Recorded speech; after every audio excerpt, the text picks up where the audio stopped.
Hello everyone, আসসালামু আলাইকুম। আজকে চলুন আমাদের বাসায় পড়ে থাকা এই ১৯০০ কটকটি সালের কৌটাটাকে একটু ডিফারেন্ট লুক দেওয়া যাক। সো কথা না বলেই চলুন ভিডিওটি শুরু করা যাক। Let's get to the video. তো ফার্স্ট অফ অল আমি এখানে হোয়াইট অ্যাক্রিলিক কালারটা নিব এই পুরো কোটাটাকে কটন করার জন্য।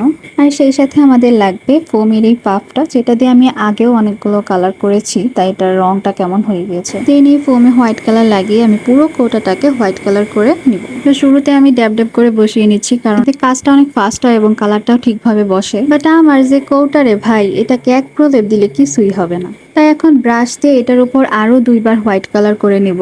তো যাদের আমার মতো ১৯০০ কটকটি সালের কৌটাগুলোকে ভিন্ন রূপ দেওয়ার খুবই শখ, তারা এরকম একবার প্রলেপ দিয়ে বসে থাকেন না ভাই।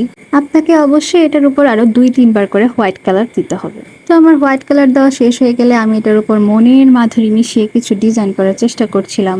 তবে আমার আম্মা জান আমাকে কোনোভাবে এই মনের মাধুরীটা সুন্দরভাবে মেশাতে দিল না। তাই সে বারবার ডাকাডাকি করে আমার এই মনের মাধুরী মিশ্রিত অঙ্কনে খুবই ব্যাঘাত সৃষ্টি করলো। আপনারাই বলুন তো, এই চিত্রাঙ্কন করার সময় যদি কেউ আপনার কানের কাছে এসে বারবার করে বলে গোসল কর গোসল কর, তাহলে কি আপনি আপনার চিত্রাঙ্কনটা সুন্দরভাবে সম্পূর্ণ করতে পারবেন?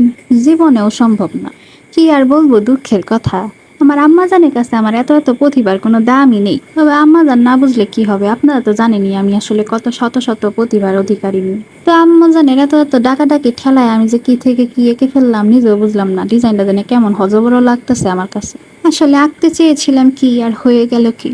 তবে আগের অবস্থা থেকে কিন্তু শতগুণে বেটার আছে, কি বলেন আপনারা? তো আমার চিত্রাঙ্কন শেষ করে এটার মধ্যে একটা মানি প্ল্যান্ট গাছ লাগিয়ে দিলাম। আর এই ছিল আমার ১৯০০ কটকটি সালের কৌটা থেকে ১৯২৪ সালের হালকার উপর ঝাপসা গর্জিয়াস লুকের ট্রান্সফরমেশন। তবে আজকের চিত্রাঙ্কনে আবার কিছু কালার বেঁচেও গিয়েছিল, তাই সেটাকে আবার আমি এই ওয়ান টাইমের কাপগুলোকে একটু কালার করে ভিন্ন রূপ দেওয়ার চেষ্টা করেছি। তো এই ছিল আজকের ক্রাফট অ্যান্ড পেইন্টিং এর ভিডিও। কেমন লাগলো তা অবশ্যই কমেন্ট করে জানাবেন। আর নেক্সট এরকম আরো অনেক ভিডিও পাওয়ার জন্য আমার ফেসবুক পেজ আর ইউটিউব চ্যানেলে ফলো সাবস্ক্রাইব করে পাশে থাকবেন। আল্লাহ হাফেজ।